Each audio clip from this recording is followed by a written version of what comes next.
Bismillahirrahmanirrahim. Alhamdulillahirabbil alamin wassalatu wassalamu ala asyrafil anbiya'i wal mursalin wa ala alihi wa sahbihi ajma'in. Subhanaka la ilma lana illa ma 'allamtana innaka antal alimul hakim. Rabbi shrah li sadri wa yassir li amri wahlul 'uqdatam min lisani yafqahu qawli. Amma ba'd.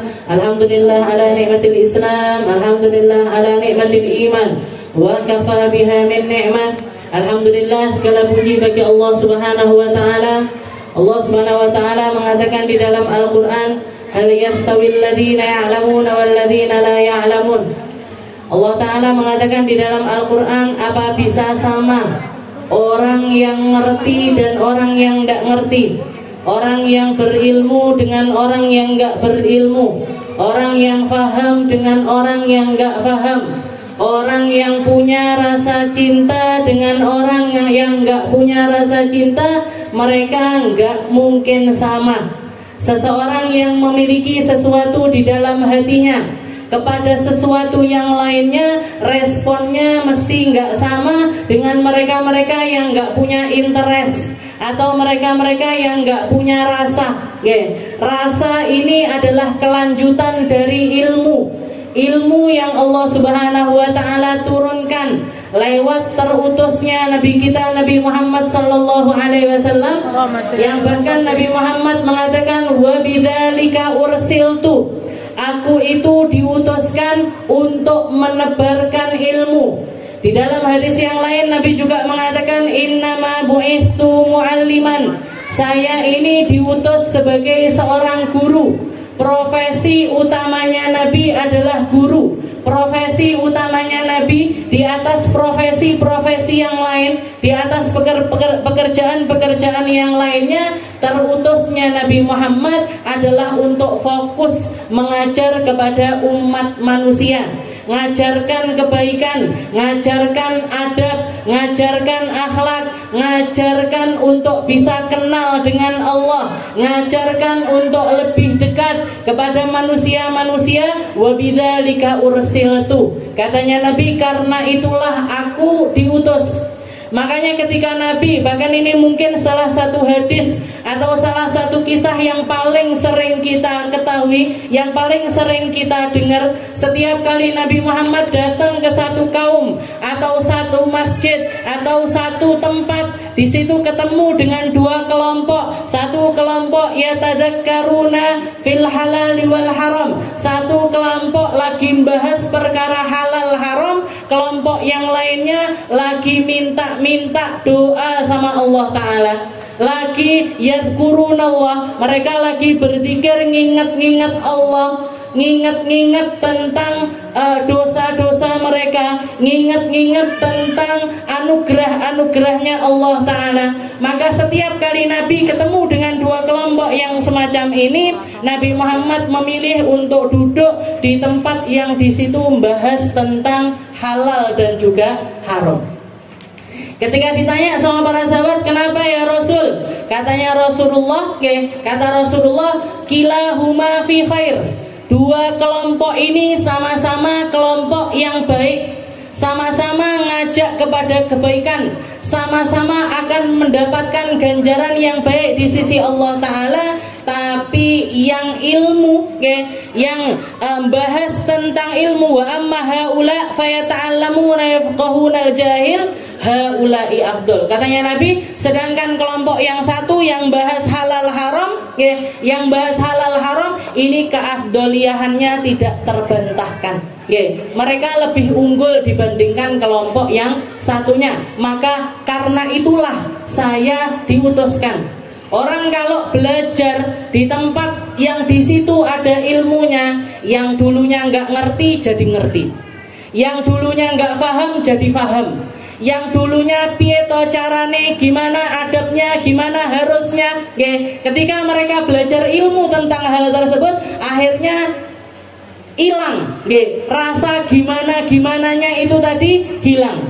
Oleh karena itu katanya Nabi, haulai afdol. Kelompok yang belajar ilmu itu mereka lebih afdol. Dan di majelis-majelis seperti ini, di majelis yang dibikin sama para ulama-ulama kita, dua hal ini tadi bergabung jadi satu. Zikir ada, nginget-nginget dosa ada, minta-minta sama Allah Ta'ala juga ada. Bahkan di dalam bacaan kita, zikir kita, tadi kita baca maulid, ada rawinya, ada salam kepada nabinya, ada salawat kepada nabinya, bahkan ada qasidah-qasidah, bahkan qasidahnya pun mengingatkan kita untuk merenungi perkara antara kita dengan Allah Subhanahu wa Ta'ala.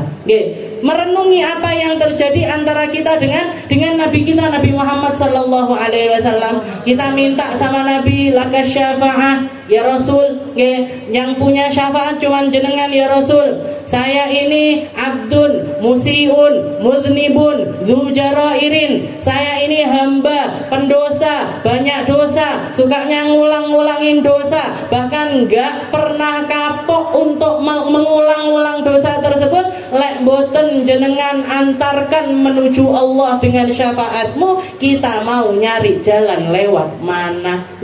Jadi doa ada, zikir ada, salam ada, salawat ada, dilengkapi dengan keilmuan.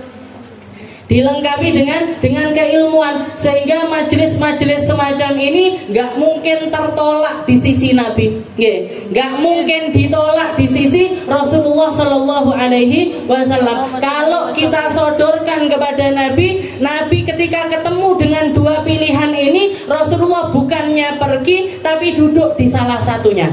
Terus kalau kita gabungkan dua perkara ini, mungkin gak ditinggal sama nabinya? Gak mungkin. Gak mungkin ditinggal sama nabinya. Nabinya akan ngeliat, nabinya akan tersenyum, nabinya akan meridhoi, nabinya akan geret kita untuk semakin ngerti dan semakin ngerti. Makanya di dalam hadis yang lain Rasulullah juga mengatakan, man yuridillahu bi khairan yufaqihu fiddin. Kalau orang diinginkan sama Allah Ta'ala untuk jadi orang baik, dingertikan dia, dingertikan majelis sing di sing tak tekani, majelis macam apa yang harus saya hadiri, kelompok yang bagaimana saya kumpul-kumpul, bersama orang-orang seperti apa saya harus hidup. Saya ini hidup kumpul-kumpul, ngobrol-ngobrol, ngabisin waktu saya ini sama orang-orang yang bagaimana. Kalau kita digiring untuk kumpul sama kumpulan-kumpulan yang semacam ini, itu pertanda bahwa Allah Ta'ala pengen kita jadi orang baik. Kalau sudah pengen kita jadi orang baik, berarti nopo? Gusti Allah pengen kita diselamatkan.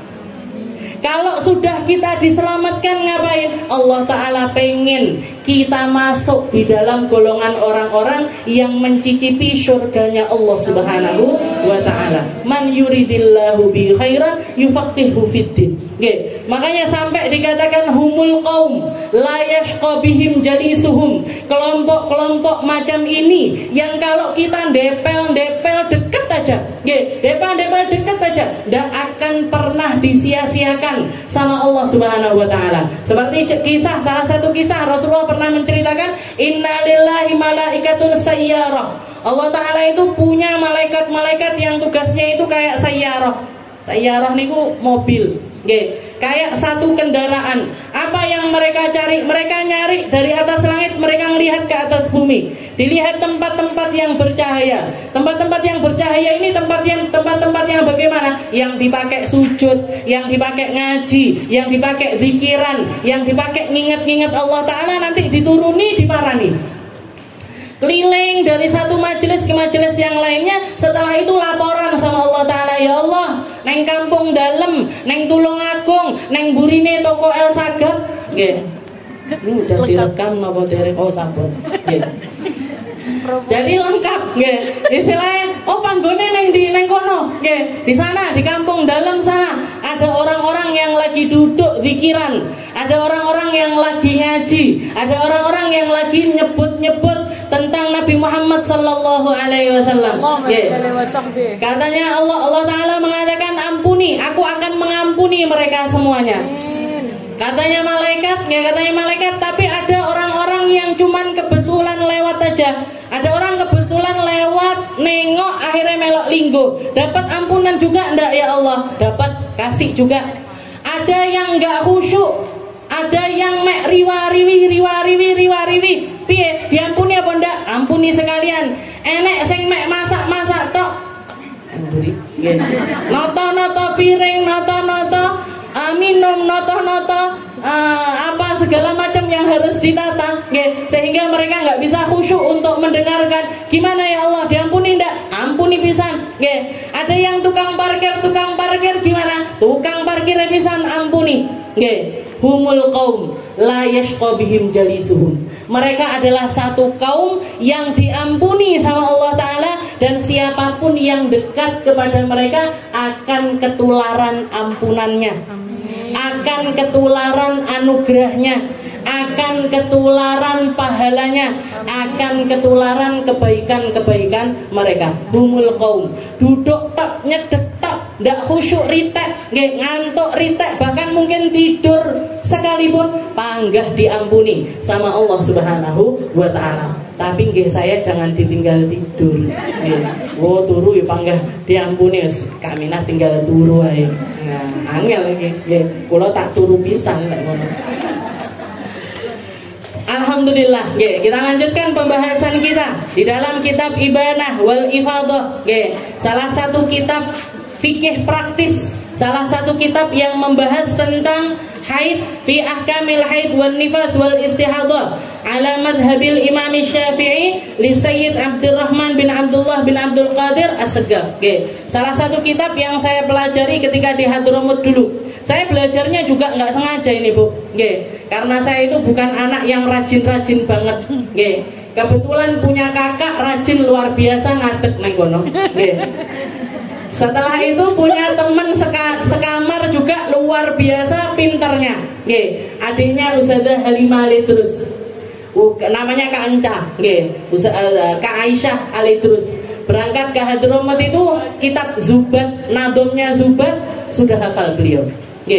Jadi bintang pelajar berkali-kali, bintang kelas juga langganan terus. Adiknya Ustazah Halimah niku pinter banget sama kayak kakaknya. Terus kakak saya juga pinter luar biasa. Lah saya nih nglintur, paling nglintur. Tiap tahun maju. Pas berangkat ke Hadramut, kebetulan datang pas waktu Ramadan, datangnya itu waktu Ramadan. Nggak langsung masuk ke kamarnya Sakan, nggak masuk kamarnya pesantren langsung boten, tapi di situ biasanya disendirikan dulu di tempat, di kamar tamu istilahnya, di kamar tamu. Akhirnya nginep di situ bertiga, saya bertiga sama ada anak Inggris satu mualaf, terus depan kamar saya ada anak dari Singapura, ada anak dari Singapura yang memang setiap tahunnya itu ikut daurah musim panas di pondoknya Habib Umar. Ternyata mulai dari awal saya datang itu namanya Kak Halimah, Kak Halimah dari Singapura ini sudah janjian sama satu guru, satu ustadzah, namanya Ustadzah Munibah dari Meksiko, ngaji kitab Ibanah wal Ifadah. Saya dengan terpaksa lah, karena Ustadzah Kak Enca ikut ngaji, Kak Nismah juga ikut ngaji, mosok aku geletak-geletak di kamar, masa saya nggak ngapa-ngapain, ikutlah, ikut jadi pendengar setia selama 1 bulan, setiap hari, pagi ngaji, sore ngaji lagi, malam ngaji lagi. Kitab Ibanah niki dibacanya siang ngaji, sore ngaji, malam ngaji. Itu hampir 1 bulan, hampir 1 bulan, dan itu masih mumet banget. Karena masalah haid ini sesuatu yang kompleks, ilmu yang istilahnya dipelajari lalineh, seperti itu. Tapi saya akan berusaha ngaji sama jenengan ini sesimpel mungkin, semudah mungkin. Lek sing bagian ruwet-ruwet jenengan takok aja, takok aja, tanya aja. Jadi kalau pas babnya yang ruwet-ruwet, mungkin ada masalah pribadi yang agak sulit-sulit, yang tidak terterangkan atau terlalu sulit untuk diterangkan, nanti jenengan nanya aja langsung kepada saya. Lek saya bisa tak jawab, lek tidak bisa ya saya bilang tidak bisa. Nanti kalau bisa saya tanyakan ke guru saya tanyakan ke guru saya. Qala al-mu'allif rahimahullahu ta'ala wa nafa'na bihi wa ulumi fid dharain amin. Ad-darsul awal, daras yang pertama, pelajaran yang pertama, muqaddimah ammah haulad dima'il kharijah minal farj. Pembukaan awal yang bahas tentang definisi darah, haulad dima' al kharijah minal farj, yang keluar dari farjinya perempuan. Seperti yang minggu lalu kita sempat bahas hukum darah yang keluar dari farji kemaluannya perempuan itu cuma 3 macam. Secara hukum itu cuma 3 macam. Darah haid, darah nifas, darah istihadah. Nggak ada darah ketiga. Nggak ada darah yang selain 3 hukum ini tadi. Tapi kalau misalkan dari kesehatan mungkin beda-beda. Kayak tadi ada orang nanya, Ustazah saya ini keputihan, keputihan tapi campur coklat-coklat. Sudah keluar mungkin 3 hari, 4 harian. Dicoba tes pack ternyata hamil. Dicoba tes pack ternyata hamil. Kadung ndak sholat 3 hari 4 harian. Gimana ini hukumnya? Saya bilang itu haid, Bu. Di mazhabnya Imam Syafi'i perempuan hamil bisa mengalami haid. Jadi kalau darahnya keluarnya sudah lebih dari 24 jam tetap dianggap sebagai darah haid secara hukum fikih. Secara hukum fikih. Bukan karena ada masalah di rahim dan lain sebagainya. Oh, lek niku jenengan tanya bidan. Kalau itu jenengan tanya dokter. Saya bukan bidangnya masalah medis. Kalau masalah kesehatannya dari kacamata kesehatan dan lain sebagainya, silahkan tanya sama ahlinya. Saya ngertinya masalah fikihnya. Kalau secara hukum fikih, perempuan hamil itu bisa mengalami haid. Perempuan hamil itu bisa mengalami haid. Yang penting darahnya sudah lebih dari 24 jam, maka dianggap sebagai darah haid. Jadi yang pertama adalah haid, yang kedua adalah nifas, yang ketiga adalah istihadah. Yang ketiga adalah istihadah. Kemarin kita juga bahas definisinya ketiga perkara ini. Kalau darah haid itu darah yang biasa keluar dari rahim perempuan bagian atas ala sabilis sihah, dengan cara yang sehat, istilahnya normal. Itu adalah normalnya perempuan mengalami yang namanya haid. Mengalami yang namanya haid itu sesuatu yang biasa. Lek ndak haid malah ndak normal. Ala sabilis sihah fi auqatin ma'lumah, dengan waktu yang berbeda-beda. Minimalnya 24 jam, maksimalnya 15 hari 15 malam, biasanya 6 sampai 7 hari. Jadi kebiasaannya perempuan rata-rata normalnya yang paling banyak siklusnya perempuan itu selama 1 bulan itu mengalami 1 kali haid, dan haidnya itu antara 6 sampai 7 hari. Haidnya 6 sampai 7 hari, sucinya di sisanya bulan. Di sisanya bulan. Jadi kalau misalkan siklusnya itu 30 hari, misalkan haidnya 7 hari, biasanya sucinya 23 hari. Itu kebiasaannya. Rata-rata perempuan seperti itu. Jangan mungkin dulu sebelum belajar fikih dan lain sebagainya, niteninya haid itu kan biasanya pakai tanggal. Aku biasanya tanggal 1 loro biasanya wis metu. Aku biasanya tanggal 3, 4. Aku ndak, aku tanggal 10-an, aku tanggal 20-an. Nah itu memang normalnya perempuan seperti itu. Walaupun nggak semua perempuan mengalami haid, siklus haid dengan cara yang semacam ini. Ada yang kebiasaannya 10 hari, ada yang kebiasaannya 15 hari, ada yang kebiasaannya cuma 3 hari, 2 hari. Bahkan ada yang ndak mengalami haid sama sekali, seperti halnya Sayyidah Fatimah Zahra. Setelah itu beliau mengatakan al-aslu fil haid. Asal dari haid ini gimana? Al-aslu fil haid qauluhu ta'ala. Allah Subhanahu wa taala mengatakan di dalam Al-Qur'an, yas'alunaka 'anil mahid. Qul huwa adza fa'tazilun nisaa fil mahid wa la taqrabuhunna hatta yadhhur. Fa idza tatahharna fa'tuhunna min haitsu amarakumullah. Innallaha yuhibbut tawwabin wa yuhibbul mutatahhirin. Niki mboten wonten ning kitab piyan.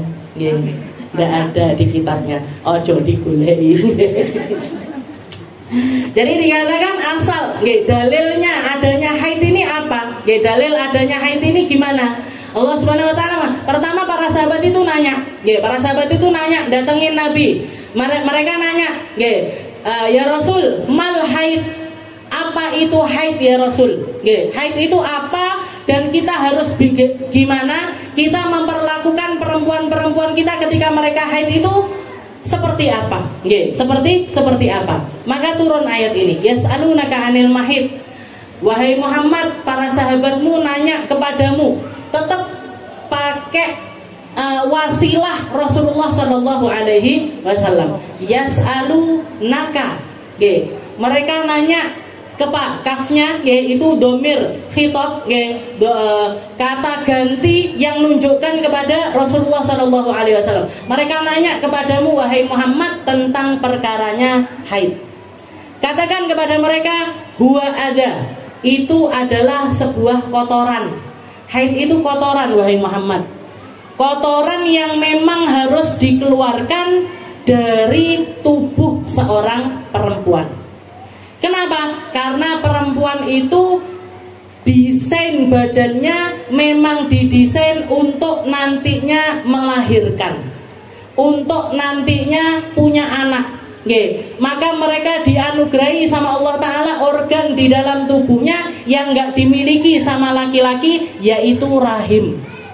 Rahim ini butuh penyesuaian. Sebelum nantinya mereka melahirkan, mereka disiapkan untuk menjadi tempat yang ada, istilahnya ada sesuatu yang rutin keluar darinya. Sebelum sesuatu yang besar nanti keluar, apa itu? Bayi, dilatih sama Allah Ta'ala setiap bulannya untuk keluar darah. Lorone dicicil, perempuan itu dicicil untuk merasakan keramnya perut, sebelum nanti keram yang berkali-kali lipat dibandingkan itu. Sakit perut setiap bulannya untuk nantinya sakit perut yang paling besar, yaitu ketika melahirkan. Qul huwa ada. Nah, di situ didesain sama Allah Ta'ala seperti itu, dan ada kotoran yang keluar setiap bulannya. Itu adalah kotoran yang harus dikeluarkan dari tubuh mereka, dan hukumnya adalah najis. Darahnya itu sendiri, kalau kena orang, kalau kena kita sendiri ataupun orang lain, maka hukum pakaian yang ada darahnya itu tadi hukumnya adalah najis. Hukumnya adalah najis. Makanya perempuan, maaf, kalau misalkan celana dalamnya kena darah, kena keputihan dan lain sebagainya, harus dicuci sampai bersih, dicuci sampai hilang baunya, warnanya, rasanya. Dicipi saja. Yo milik ngicipi silakan. Tapi yo ndak harus. Jadi 3 ini harus hilang. Kalau kita mau memastikan sesuatu yang kena najis, habis itu kita bersihkan. Habis itu kita bersihkan. Syaratnya untuk jadi kembali suci itu gimana? Hilang 3 sifatnya najis ini tadi. Baunya hilang, dicium, baunya darah sudah nggak ada. Warnanya juga hilang, warnanya juga hilang kembali seperti asalnya. Kalau maaf celana dalamnya warnanya putih kena darah, berarti yo harus balik putih lagi. Setelah itu rasanya juga harus hilang. Tapi yo ndak usah, biasanya 2 sifatnya ini sudah hilang, biasanya rasanya juga hilang. Biasanya rasanya juga hilang. Tapi kalau misalkan masih ada noda-nodanya gimana? Kadung kena darah, biasanya ditinggal, misalkan nggak langsung dicuci, baru dicuci 2 hari kemudian atau 3 hari kemudian, akhirnya ngetel, akhirnya nggak bisa bersih, akhirnya nggak bisa bersih. Ini gimana ini hukumnya? Harus tetap diusahakan. Kalau misalkan ada cairan-cairan yang dipercaya bisa bersihkan itu untuk mengembalikan lagi, maka harus dipakai. Jadi misalkan seenek garis-garisnya atau warnanya bercak-bercaknya itu masih ada. Oh, jereke wong-wong pakai Baiklin. Nah, maka wajib di Baiklin. Oh, katanya orang-orang pakai Citrun. Nah, bisa. Berarti wajib pakai Citrun. Kalau sudah diusahakan dengan apapun masih tidak bisa hilang juga, maka itu masuk ke yang namanya halut ta'assur. Masa sulit. Sesuatu yang terlampau sulit. Maka di sini Allah Subhanahu wa taala memperbolehkan perkara. Jadi perkara itu tadi dianggap kembali menjadi suci, yang penting 2 sifatnya hilang. Jadi tadi sifatnya najis kan ada 3. warna, aroma, sama rasa. Nah, kalau diusahakan untuk ngilangi tiga-tiganya, ternyata biasanya yang paling sulit warnanya. Biasanya yang paling sulit itu warnanya. Gimana ini? Masuk ke halut ta'asur, selama yang tersisa cuman satu, cuman satu sifat saja, maka dimaafkan, hukumnya kembali menjadi suci. Garek warnane iki tak kosok, tak sikat dan lain sebagainya, tetap nggak bersih, tetap nggak bersih. Maka gimana hukumnya? Ya sudah, dimakfu sama Allah Subhanahu wa taala. Allah taala, inna ma'al usri yusra. Setiap ada kesulitan mesti akan ada jalan keluarnya. Mesti ada jalan keluarnya. Tapi bukan untuk digampangkan. Sebenarnya lah, titik-titik air, nggak boleh. Tetap kalau misalkan kita dengar ada sesuatu, barang atau apapun yang bisa bersihkan dia untuk kembali bersih, harus dipakai, harus dipakai. Qul huwa adza, katanya Allah Ta'ala, itu adalah kotoran. Fa'tazilun nisaa fil mahid, katanya Allah Ta'ala, maka pisahlah atau jauhilah istri-istrimu ketika mereka itu dalam keadaan haid. Dalam keadaan haid. Batasannya sampai mana? Batasannya sampai mana? Dulu di zamannya Nabi, agama Yahudi masih asli, agama Nasrani juga masih asli. Dua agama samawi ini masih sama-sama besar, dan pengikutnya masih murni pakai ajaran yang diajarkan Nabi Musa dan juga Nabi Allah Isa. Orang-orang Yahudi sama perempuan di agama Yahudi, perempuan ketika mengalami haid itu dipisahnya itu sampai keterlaluan, sampai tidak mau serumah sama mereka, tidak mau duduk bareng mereka, tidak oleh ngomong-ngomongan bareng. Jadi kalau ada perempuan haid, entah itu istrinya atau anaknya atau saudarinya, itu disuruh keluar dari rumah. Mereka nyepaknya rumah kecil di terasannya, disuruh tinggal di situ. Nanti makanan sama minuman dikirimkan dari lubang kecil. Koyok nopo Bu? Koyok hewan piaraan, kayak hewan piaraan. Dimasukkan ke situ, nggak boleh mandi, nggak boleh keramas, nggak boleh potong kuku, nggak boleh melakukan apapun sampai suci. Jadi kalau haidnya seminggu, ya seminggu baru keluar. Nggak mandi, seminggu nggak mandi. Itu enak sih, cuman haid aja masih gampang. Perempuan idah juga diperlakukan seperti itu. Idahnya orang Yahudi itu berapa lama? Setahun. Iddatuhunna ilal haul. Pertama ayatnya ilal haul. Setelah itu dinasakh, dihapus sama Allah Ta'ala menjadi arba'ata asyhurin wa asyra, 4 bulan 10 hari. Idahnya perempuan kalau ditinggal wafat suaminya setahun, tidak oleh hadus. Jangan bayangkan, gimbal ndak karu-karuan, kukunya panjang-panjang. Jadi orang Yahudi itu semacam itu. Mereka memperlakukan perempuannya fa'tazilun nisaa fil mahid. Jadi mereka menghindari perempuan-perempuannya ketika mereka dalam keadaan haid itu sampai semacam itu, sampai separah itu. Sedangkan orang Nasrani ditabrak kabeh. Orang Kristen, orang yang ngaku pengikutnya Nabi Allah Isa, tidak ada bedanya. Perempuan haid, tidak haid, mereka tetap menggaulinya seperti biasa. Jadi ditabrak kabeh. Yo panggah, jangankan makan minum bersamaan, bahkan tidur tetap bareng-bareng. Jadi istilahnya istrinya lagi berdarah-darah seperti itu pun tetap digauli semacam. Jadi orang Yahudi semacam itu, orang Nasrani seperti itu. Maka syariatnya Nabi Muhammad ini selalu di tengah-tengah. Syariatnya Nabi Muhammad ini selalu di tengah-tengah. Enggak seperti orang Yahudi yang keterlaluan, juga enggak seperti orang Nasrani yang kabeh sembarang diterang. Makanya sampai sekarang pun kan kelihatan orang Nasrani kok agama mek koyok dolanan tok. Ndak ada syariatnya sama sekali, ndak ada aturannya sama sekali. Perempuan harus bagaimana, yang harus dibuka aurat itu seperti apa. Jangan tanya, auratmu sakjane sak piro to? Wong Kristen itu. opo aurat kuwi. Mungkin mereka nanyanya gitu. Nggih, perempuan haid itu harus diperlakukan gimana? Enggak tahu ya. Nggih, pernikahan itu bagi kamu apa? Enggak ngerti. Nggih. Kenapa? Karena memang dari istilahnya karena saking gampangnya mereka merubah isi dari Alkitab sehingga sampai ke tingkat seperti itu. Jadi ditabrak kabeh. Nah, Nabi Muhammad di tengah-tengah. Makanya Sayyidah Aisyah cerita, ya, sering banyak hadisnya hadisnya Sayyidah Aisyah yang menceritakan, saya pernah ketika saya minum air, ketika saya minum air dari satu gelas, satu gelas zaman dulu udah enek sedotan, jadi minumnya yo dari cangkirnya ini tadi. Saya minum, saya taruh, maka diambil gelas saya sama Nabi Muhammad. Rasulullah nyari bekas tempat minum saya. Rasulullah minum dari bekas minum saya. Wa ana haid, dan waktu itu saya lagi haid, katanya Sayyidah Aisyah.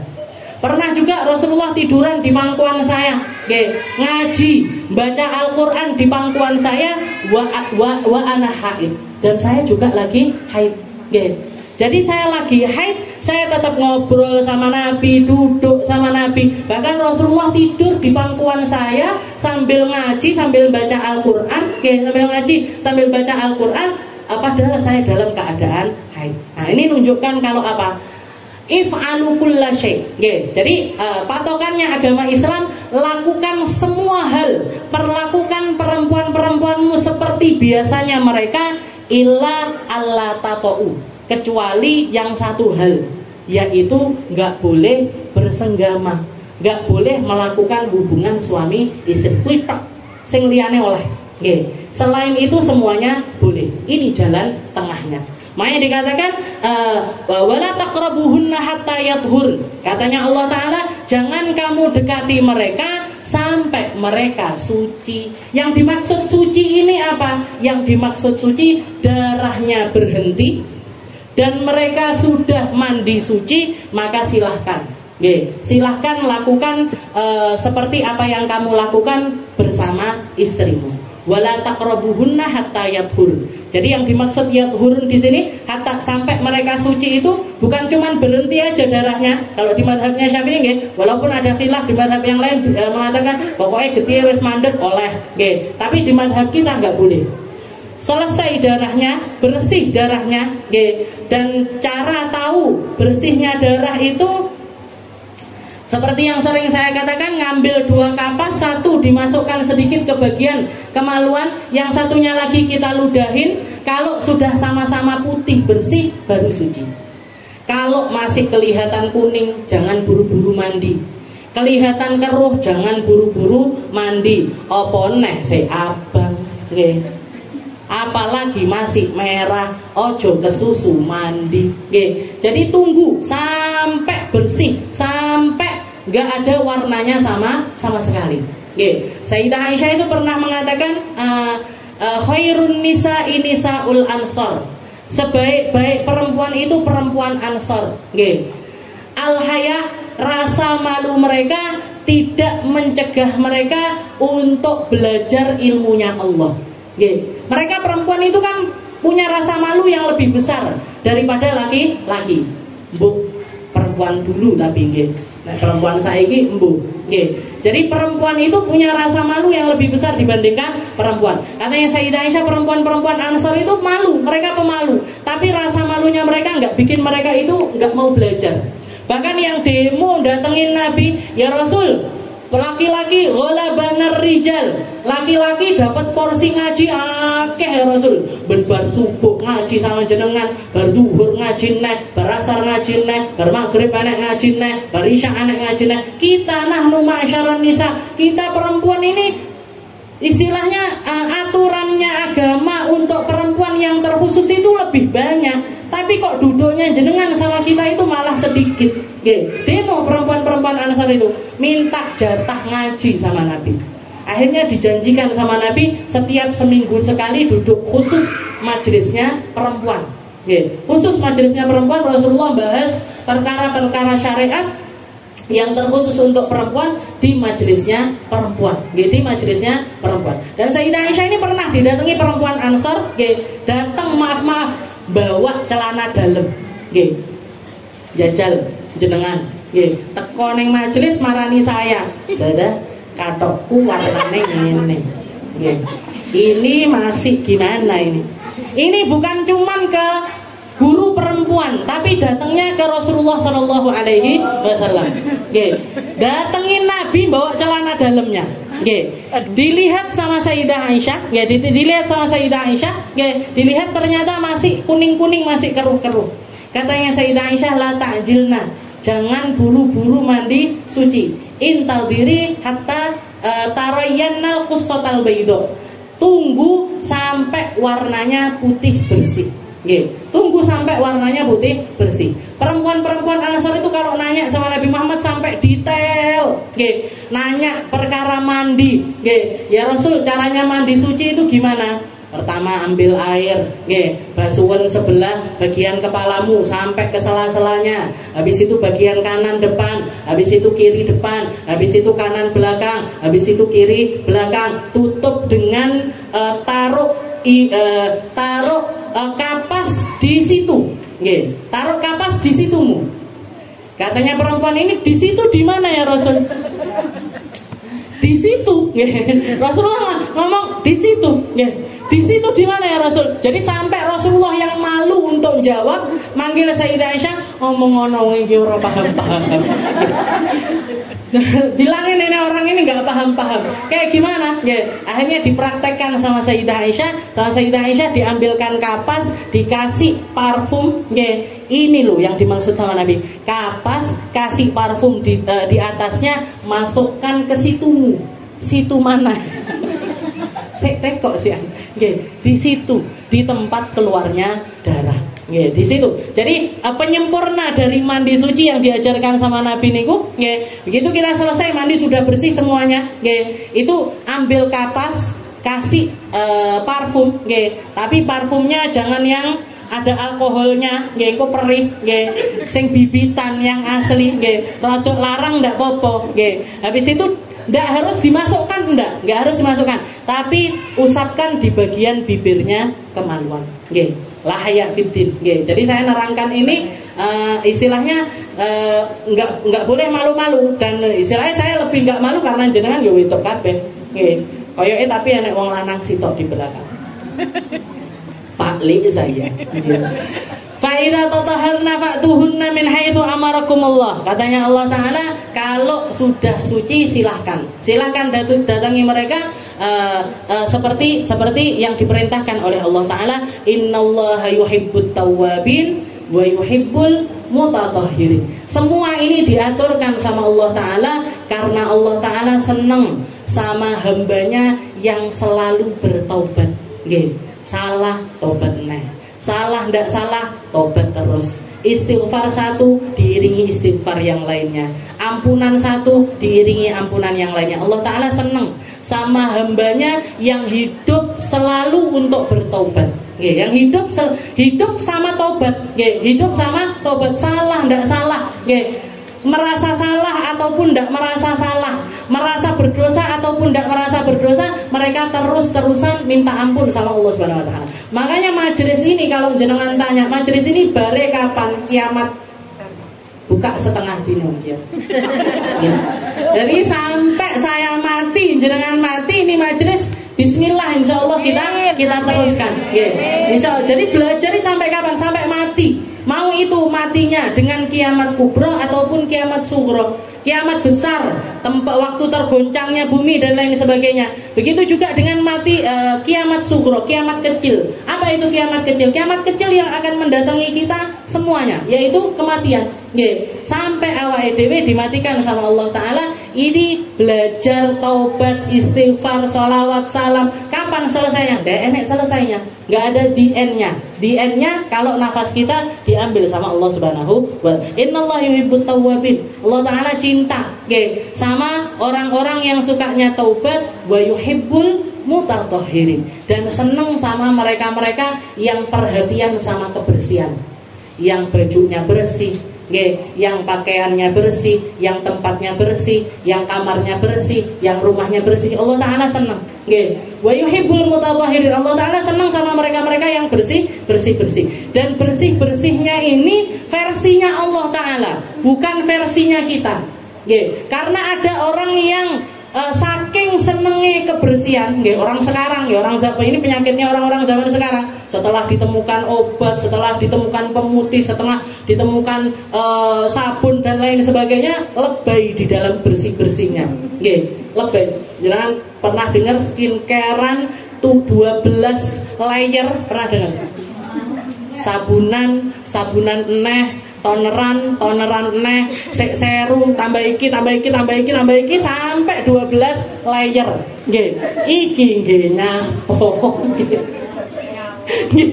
Ini orang-orang yang berlebihan. Para sahabatnya Nabi itu suka kebersihan. Yuhibbul, yang dimaksud sama Allah Ta'ala, innallaha yuhibbut tawwabin wa yuhibbul mutatahhirin, ini khitabnya kepada para sahabatnya Rasulullah Sallallahu Alaihi Wasallam. Jadi yang disebut, yang dipuji sama Allah Ta'ala, kaum ahli taubat, kaum ahli bersih-bersih, itu para sahabatnya Nabi. Di mana tempat mereka sholat? Di tanah. Di mana tempat mereka sholat? Di atas batu. Di mana tempat mereka sholat? Dimanapun mereka tempat sampai, kalau datang waktu sholat, mereka sholat di situ. Sholat sambil debu-debuan, sholat sambil batuke kena, lemah dan lain sebagainya. Tapi mereka dipuji sama Allah Ta'ala, yuhibbul mutatahhirin. Allah Ta'ala senang sama hambanya yang suka bersih.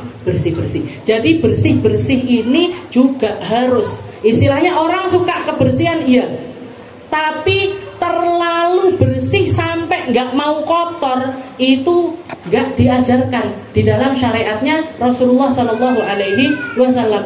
Kita diajarkan untuk wudhu, untuk bersihin semua tempat, untuk bersihin dari najis. Jangan lihat orang-orang barat nih, karena nggak punya syariat bersih, mereka wajahnya glowing, tapi kalau ke kamar mandi cebok, mek katek tisu. Jajal jenengan ke kamar mandi pipis atau BAB katek tisu tok, rasane pripun?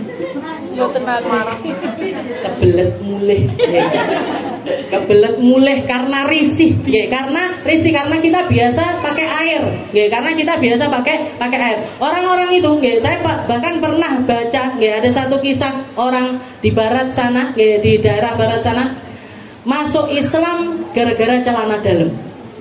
Masuk Islam gara-gara celana dalam.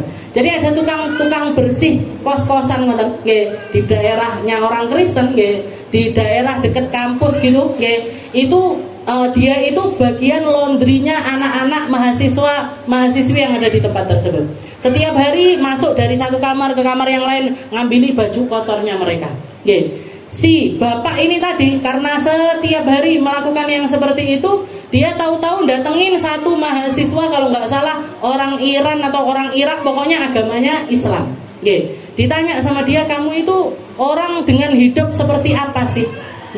Kenapa memangnya kamu berbeda sama orang yang pernah saya temui dari istilahnya kos-kosan nih, nggak ada yang bersihan kayak kamu. Loh, bukankah bajuku ya mau umbah nih, kamu cucikan? Iya, tapi satu hal yang saya nggak pernah ketemu dari kamu. Apa itu? Nggak enek najisnya di celana dalam. Nggak ada najisnya di celana dalam. Kalau orang-orang yang lainnya, setiap kali saya nyuci mesti ada najisnya. Karena mereka suka minum alkohol. Orang kalau minum alkohol nggak ngerti yang diminum apa, mereka ngeluarkannya pun nggak sadar. Makanya Sayyidina Abu Bakar itu termasuk sahabatnya Nabi yang istimewa, karena bahkan sebelum Islam datang pun beliau nggak pernah minum alkohol, nggak pernah minum khamr. Katanya Sayyidina Abu Bakar ketika beliau umur 9 tahun, 10 tahun itu pernah lihat ada orang mabuk di pinggir jalan. Ada orang mabuk di pinggir jalan, BAB di pinggir jalan. Setelah BAB-nya diambil, dimaem. Katanya Sayyidina Abu Bakar, saya nggak akan pernah nenggak minuman yang ketika saya meminumnya la a'rifu ma aqul. Saya nggak ngerti apa yang saya katakan, saya nggak ngerti apa yang saya lihat, bahkan saya nggak ngerti apa yang saya keluarkan dan apa yang saya makan. Ini minuman adalah minuman terlaknat yang saya nggak akan pernah mau menyentuhnya. Ini Sayyidina Abu Bakar. Dan orang non muslim itu rata-rata semua minum alkohol, semua minum khamr. Orang kalau sudah minum khamr, kecirit ndak kerasa, pipis ndak kerasa. Nggih, nggak kerasa mereka. Sehingga katanya si tukang bersih-bersih, tukang laundry tadi, semua orang celana dalamnya mesti kotor kecuali celana dalamnya. Saya tidak pernah nemukan najis di situ. Ya, saya nggak pernah nemukan najis di situ. Akhirnya masuk Islam. Lantaran nopo? Katok celana dalam. Nggih. Koyo nggak pas ngoten nggih. Tapi ini realita. Nggih. Jadi Islam itu nggih, kalau mau nyampe ke hidayah itu, kalau mau nyampe ke orang nggih, bisa lewat jalan manapun. Dan semua syariatnya Allah Ta'ala itu sempurna nggih. Semua sempurna dan semuanya pas di tempatnya masing-masing. Innallaha yuhibbut tawwabin wa yuhibbul mutatahhirin. Allah Ta'ala senang sama hambanya yang selalu taubat dan faham dengan kebersihan. Makanya ada yang namanya bab toharoh. Bab toharoh itu mesti ada di awal. Nggih, jenengan belajar fikih, kitab fikih apapun itu, nggih, bab toharoh sebelum bab salat, sebelum bab puasa, sebelum bab ibadah-ibadah dibukanya mesti dengan toharoh. Nggih. Kenapa? Miftahu shalah at-tahur katanya Nabi. Sirnya istilahnya kuncinya orang kalau mau ibadahnya itu benar, kudu ngerti bab toharoh. Harus ngerti mana yang suci, mana yang enggak suci, mana yang najis, mana yang enggak najis, mana yang bersih, mana yang enggak bersih. Setelah itu dia membersihkannya dengan cara-cara yang diajarkan oleh Nabi kita, Nabi Muhammad sallallahu alaihi wasallam. Jadi itu. Ya salunaka alaihi innallaha yuhibbut tawwabin wa yuhibbul mutatahhirin. Innallaha yuhibbut tawwabin wa yuhibbul mutatahhirin. Jadi di tengah-tengah, nggih. Di tengah-tengah. Yang kalau orang Yahudi seperti itu memperlakukan perempuan-perempuannya, sedangkan orang Nasrani kelewat batas, nggak ada batasannya sama sekali, nggih. Sedangkan orang Islam ada di tengah-tengah, nggih. Pas kabeh. Jadi ngono yo ngono tapi nggak ngono. Ngono yo ngono tapi nggak ngono. Wallahu a'lam bishawab. Insyaallah kita lanjutkan di pertemuan yang selanjutnya. Mugi-mugi paham kabeh, nggih. Mugi-mugi bisa mencernanya dengan benar, mugi-mugi bermanfaat untuk keseharian kita, bermanfaat untuk ibadah-ibadah kita, untuk menjadi ibadah yang lebih paham, yang lebih ngerti, yang lebih diridhoi oleh Allah Subhanahu wa taala. Ala hadhihi niyyah wa ala niyatin shalihah wa ila hadratin Nabi Muhammad sallallahu alaihi wasallam bisirril Fatihah.